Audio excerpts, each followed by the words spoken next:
بہار کا ایک آدمی ہے جس کا نام ہے شکیل، اس کے باپ کا نام ہے حنیف، شکیل بن حنیف سے مشہور ہے۔ یہ آدمی تبلیغی جماعت میں بہت وقت لگاتا تھا۔ یہ مہدی اور عیسیٰ ہونے کا دعویٰ کر بیٹھا۔ پہلے دہلی میں تھا، وہاں سے بھگایا گیا تو اب اورنگ آباد میں اپنا مرکز بنایا ہوا۔ اور یاد رکھیے، ایسے لوگ جو اسلام کے خلاف باتیں کرتے ہیں اور مسلمانوں کے خلاف باتیں کرتے ہیں، جو اسلام اور مسلمانوں کے درمیان دراڑ ڈالتے ہیں، ان کی حمایت، ان کی پشت پناہی، ان کا تعاون، ان کی نصرت، ان کی مدد دشمنان اسلام جی بھر کے کیا کرتے ہیں۔ ہمیں اور آپ کو پتہ نہیں چلے گا، ان کی بھرپور مدد کی جائے گی، ان کو سیکورٹی بھی دی جائے گی، ان کی حفاظت بھی کی جائے گی، اور ان کے کارندے، ان کے کارکنان نئے نئے انداز پر آ کر وہ آئیں گے تو اپنا عقیدہ آپ کے سامنے ظاہر نہ کریں گے، اپنا حال آپ کے سامنے ظاہر نہ کریں گے، بلکہ تقیہ کریں گے۔ دل میں کچھ ہوگا، زبان پہ کچھ ہوگا، پہلے دھوکہ دیں گے، اچھی اچھی باتیں بتائیں گے، پھر اپنے جال میں گرفتار کریں گے، اپنے پاس لے جائیں گے، پھر اس کے بعد اپنا حال آپ کے اوپر ظاہر کریں گے۔ درجہ بدرجہ، سیڑھی بسیڑھی یہ گمراہی کی جانب ترقی کرتے ہیں اور مسلمانوں کو گمراہ کرنے کی کوشش کرتے ہیں۔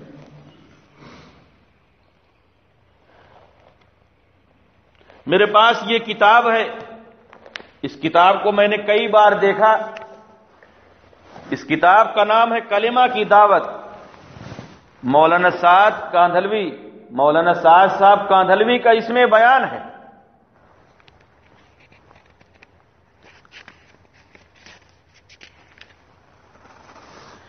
23 اپریل سن 2000 کا بیان ہے جو امروہہ میں ہوا۔ 23 اپریل سن 2000 میں یہ بیان ہوا ہے، اور امروہہ جو مراد آباد کے قریب ہے وہاں بیان ہوا ہے۔ اس میں ایک بات بہت عجیب ہے، اور بھی باتیں آڈیو بیانات میں سنی، لیکن کتاب میں باقاعدہ یہ لکھا ہوا دیکھا۔ اب تو لوگ یوں کہتے ہیں کہ معجزہ تو نبیوں کے ساتھ ہے۔ نہیں میرے دوستو، معجزات دعوت کے ساتھ ہیں۔ معجزہ نصرت ہے، معجزات نصرتیں ہیں، وہ دعوت کے ساتھ۔ ایک یہ عبارت ہے، اور 2-4 صفحہ پہلے ایک اور عبارت ہے اس میں۔ اس عبارت کا مقصد یہ ہے کہ اس کے ذریعے راہ ہموار کی گئی ہے۔ لیکن نصرت کسے کہتے ہیں؟ نصرت اس کو کہتے ہیں کہ اللہ رب العزت کی سنت کے خلاف، اس کی عادت کے خلاف، اس کے نظام غیبی کا امت کے ساتھ، امت کا موافق ہو جانا، یہ نصرت ہے۔ یہ دوسری والی عبارت صفحہ نمبر 48 پر ہے، اور پہلی والی عبارت صفحہ 55 اور 56 پر۔ میں سمجھتا تھا کہ یہ بات صرف کتابوں میں ہے۔ یہ صرف کتابوں میں نہیں ہے، بلکہ جو ان کو ماننے اور چاہنے والے ہیں ان کی زبانوں پر بھی۔ چند روز پہلے کی بات ہے کہ میں شہر میں تھا، ایک جماعت آئی ہوئی تھی اور ظہر کی نماز کا وقت تھا۔ نماز کے بعد وہاں ایک صاحب نے بیان کیا، تو بیان میں وہ یہی سب باتیں دہرا رہے تھے۔ مجھ سے نہیں رہا گیا، تو ان کے بیان کے بعد پھر میں نے تقریباً 15 منٹ بات کیا اور ان کے سامنے یہ واضح کیا کہ یہ باتیں غلط۔ یہ جو ان کی باتیں نقل کرنے والے عام لوگ ہوتے ہیں، ان کو پتہ نہیں ہوتا کہ میں کہہ کیا رہا ہوں۔ جو انہوں نے سنا اسے یاد کر لیا، اسے وہ دہراتے ہیں۔ جو انہوں نے سن لیا اسے وہ دہراتے ہیں۔ کہہ رہے ہیں کہ معجزہ دعوت کے ساتھ ہے۔ وہ آپ لوگوں کو یہی نہیں پتا کہ دعوت کیا چیز ہے اور معجزہ کیا چیز ہے۔ اللہ تعالی نبی کے ہاتھ پر عادت کے خلاف ایسا کام ظاہر کرتے ہیں جو کام مخلوق کے بس کا نہیں ہوتا۔ اسے معجزہ کہتے ہیں۔ اس کا مقصد یہ ہوتا ہے کہ نبی اپنے قول میں سچے ثابت ہو جائیں، نبی کی بات پکی ثابت ہو جائے، نبی کا نبی ہونا واضح ہو جائے۔ رسول پاک علیہ الصلوۃ والسلام نے انگلی کا اشارہ کیا، چاند 2 ٹکڑے ہو گئے۔ یہ کسی بندے کے بس کا کام نہیں ہے، مخلوقات میں سے کوئی یہ نہیں کر سکتا۔ رسول پاک علیہ السلام نے اشارہ کیا، درخت چل کے چلا آ رہا۔ اس کا نام ہے معجزہ۔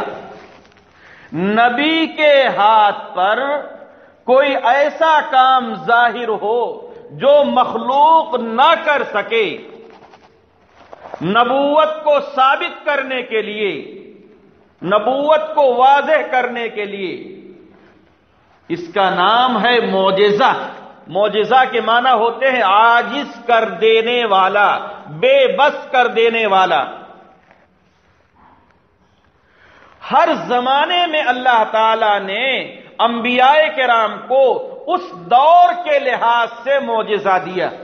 اس زمانے کی جو سب سے بڑی ٹیکنالوجی تھی، سب سے بڑی طاقت تھی، اس طاقت کے مقابلے میں اللہ تعالیٰ نے ان کو معجزہ دیا، تاکہ وہ لوگ یہ سمجھ جائیں کہ یہ جو دکھا رہے ہیں پیغمبر، یہ ایسی طاقت ہے کہ جس طاقت سے ہم لوگ بے بس ہیں، اس طاقت کے پیچھے خدائی راز ہے۔ چنانچہ حضرت موسیٰ علیہ السلام کا زمانہ جادوگری کا زمانہ تھا، بڑے بڑے جادوگر لوگ۔ تو اللہ تعالیٰ نے حضرت موسیٰ علیہ السلام کو 2 معجزہ دیا۔ ایک یہ دیا کہ اپنا ہاتھ بغل میں لے جائیں اور یوں سامنے کر دیں تو سورج کی طرح روشن ہو جائے، اور دوسرا معجزہ یہ دیا کہ ایک عصا جو ہاتھ میں لاٹھی تھی، اس لاٹھی کو زمین پر ڈال دے تو اتنا بڑا وہ اژدہا بن جائے کہ جتنے جادوگر تھے وہ جتنا سانپ اور بچھو بنائے وہ سب کو کھا جائے۔ حضرت داؤد علیہ السلام کو اللہ تعالیٰ نے جو معجزہ دیا کہ وہ لوہے کو یوں پکڑ کے موڑ دیا کرتے تھے اور زرہیں بنایا کرتے تھے، لوہا ان کے ہاتھ میں آ کر موم ہو جایا کرتا تھا۔ وہ طاقت کا زمانہ تھا، تو اللہ تعالیٰ نے ان کو ایسی طاقت والا معجزہ دیا کہ بس یوں کرے تو لوہا مڑ جائے۔ معجزہ کا معنی ہوتا ہے کہ نبی کے ہاتھ پر ایسا کام ظاہر ہو جائے جو بندوں کے بس سے باہر ہو، تو وہ معجزہ۔ حضرت فرما رہے ہیں کہ معجزہ دعوت کے ساتھ ہے۔ دعوت تو قیامت تک کے لیے ہے اور نبوت کا سلسلہ ختم ہو چکا۔ تو جب معجزہ دعوت کے ساتھ ہے تو یہ معجزات قیامت تک ظاہر ہوتے رہیں گے، یہ معجزات قیامت تک ظاہر ہوتے رہیں گے۔ گویا یوں کہنا چاہتے ہیں کہ جب معجزات قیامت تک ظاہر ہوتے رہیں گے تو نبیوں کے آنے کا سلسلہ بھی قیامت تک جاری رہے گا، اور جب میں نبی ہونے کا اعلان کروں تو مجھے بھی نبی تسلیم کر لینا۔ اس کے پیٹ میں یہ راز چھپا ہوا۔ چنانچہ ایک بیان میں فرماتے ہیں کہ مجھے جو امیر نہ مانے وہ جہنم میں جائے۔ کہتے ہیں کہ مجھے جو امیر نہ مانے وہ جہنم میں جائے۔ یہ آڈیو بیان محفوظ۔ اور اپنے ایک بیان میں یوں ارشاد فرماتے ہیں کہ مرکز نظام الدین کو جو چھوڑ کے چلا گیا، بنگلے والی مسجد کو جو چھوڑ کے چلا گیا، وہ مرتد ہے۔ اس بیان کا خلاصہ اور مفہوم یہی ہے کہ مرتد ہے۔ اور ایک بیان میں فرماتے ہیں کہ مکہ اور مدینہ کے بعد سب سے مقدس جگہ، سب سے پاکیزہ جگہ نظام الدین مرکز ہے، بنگلے والی مسجد۔ بیت المقدس کو پیچھے ڈال دیا اور اہم ترین مساجد کو پیچھے ڈال دیا، نظام الدین کو لے آئے۔ یہ سب راہ ہموار کی جا رہی کہ آگے حضرت مہدی ہونے کا دعویٰ کرنا ہے، پھر حضرت عیسیٰ ہونے کا دعویٰ کرنا ہے، پھر نبی ہونے کا دعویٰ کرنا ہے۔ تو یہ تو معجزہ کی بات ہو گئی۔ اور کرامت کہتے ہیں کہ غیر نبی، جو نبی نہ ہو، اس کے ہاتھ پر نبی نہ ہو لیکن وہ مسلمان ہو، ایمان والا ہو، متقی اور پرہیزگار ہو، اس کے ہاتھ پر ایسا کام ظاہر ہو جو بندے نہ کر سکے، یہ اللہ کی طرف سے ہوتا ہے، اس کو کرامت کہتے ہیں۔ اور وہ آدمی جو ایمان والا نہ ہو یا ایمان والا ہے لیکن فاسق و فاجر ہے، بددین ہے، ایک وقت کی بھی نماز نہیں پڑھتا ہے، روزے نہیں رکھتا ہے، زکوٰۃ نہیں دیتا ہے، اس کے ہاتھ پر ایسی باتیں ظاہر ہوں جو بندے کے بس سے باہر ہے، اس کا نام استدراج اور دھوکہ ہے، کرتب اور جادو ہے۔ روڈ پر آپ نے دیکھا ہوگا نا کہ کچھ لوگ میلہ لگا کے مٹھائی کھلاتے رہتے ہیں اور ایک سے ایک کرتب دکھاتے رہتے ہیں، تو وہ نہ معجزہ ہے نہ کرامت ہے، بلکہ وہ جادو ہے، کرتب ہے اور دھوکہ ہے اور نظر بند ہے۔ یہ فرق ہے۔ حضرت مولانا صاحب نے یہ ترتیب نکالی کہ معجزہ کہتے ہیں نصرت کو، اور نصرت کے معنی ہے مدد، اور نصرتیں دعوت کے ساتھ ہیں۔ نصرت کے معنی مدد، یہ بات صحیح ہے کہ جب معجزہ اللہ تعالیٰ کسی نبی پر ظاہر کرتا ہے تو اس معجزہ میں، اس معجزہ کے ذریعے اس نبی کی مدد فرماتا ہے، لیکن اس مدد کا نام نصرت نہیں بلکہ معجزہ ہے۔ اس نصرت کا نام نصرت نہیں بلکہ معجزہ ہے۔ اب جب بطور کرامت کے کسی صالح بندے پر، غیر نبی پر خرق عادت کوئی امر اللہ تعالیٰ ظاہر فرماتا ہے تو اس نصرت اور مدد کا نام نصرت و مدد نہیں بلکہ کرامت۔ تو معجزہ اور کرامت کا نام بدل کے نصرت رکھنا اور اس میں اپنا معنی داخل کرنا، اس کے پیچھے کوئی نہ کوئی راز، اس کے پیچھے کوئی نہ کوئی راز ہے۔ اور یہ بات جو کہی جا رہی کہ نصرتیں دعوت کے ساتھ خاص ہیں، تو پہلی بات تو یہ سمجھنے کی ہے کہ مسلمانوں کے بیچ میں مسلمانوں کو یہ کہنا کہ نماز پڑھو، روزے رکھو، تلاوت کرو، تسبیح پڑھو، درود پاک پڑھو، مسجد چلو، اس کا نام دعوت نہیں ہے، اس کا نام تذکیر ہے، اس کا نام اصلاح ہے۔ دعوت نام اس کا ہے کہ جنہوں نے اب تک ایمان قبول نہیں کیا ہے ان کو ایمان کی طرف بلانا، کلمہ پڑھنے کی طرف بلانا، اسلام ان کے سامنے پیش کرنا، دعوت اس کا نام۔ مجازن اصلاح و تذکیر کو دعوت کہہ لے اور بات ہے، لیکن حقیقت میں دعوت اس کا نام۔ اور نصرتیں یعنی اللہ کی مدد دعوت کے ساتھ ہے، تو پہلے یہ سمجھنا چاہیے کہ دعوت یہ پورا دین نہیں ہے بلکہ دین کا ایک حصہ ہے، ایک ٹکڑا ہے۔ پورا دین تو بہت سارا ہے۔ یہ کیسے ہو سکتا ہے کہ اللہ تعالیٰ دعوت کے ساتھ نصرت کو رکھ دے اور باقی دین کو بغیر نصرت کے کر دے، بے یار و مددگار چھوڑ دے؟ یہ کیسے ہو سکتا؟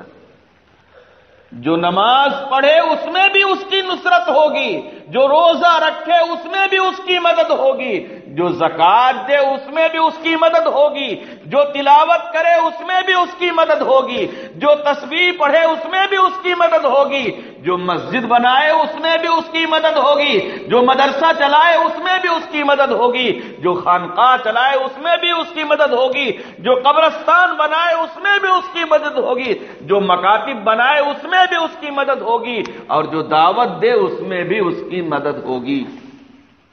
کہنا یہ چاہیے کہ نصرت دعوت کے ساتھ بھی ہے، نصرت کے ساتھ خاص نہیں ہے، دعوت کے ساتھ خاص نہیں ہے بلکہ نصرت دعوت کے ساتھ بھی ہے۔ دین کے ہر شعبے کے ساتھ، دین کے ہر عمل کے ساتھ نصرت ہے۔ مرکز نظام الدین پہ قبضہ کرنے کے بعد اب نصرت پر بھی قبضہ کرنا چاہتے ہیں کہ نصرت رہے تو ہماری جماعت ہی کے ساتھ رہے، باقی نصرت اور مدد اللہ کی کسی اور کے ساتھ نہ رہے۔ ایسا نہیں ہو سکتا۔ یہ چند باتیں ہیں، ان باتوں کا تعلق چونکہ ایمانیات سے ہے، اس لیے ہمیں واضح کرنا پڑا تاکہ ہمارا اور آپ کا ایمان محفوظ رہ سکے۔ اللہ تعالی ہم سبوں کو سچی اور صحیح بات سمجھنے کی توفیق عطا فرمائے، باطل اور گمراہ لوگوں سے ہم لوگوں کی حفاظت فرمائے۔ وآخر دعوانا الحمدللہ رب العالمین۔ سنتیں ادا کر دیں۔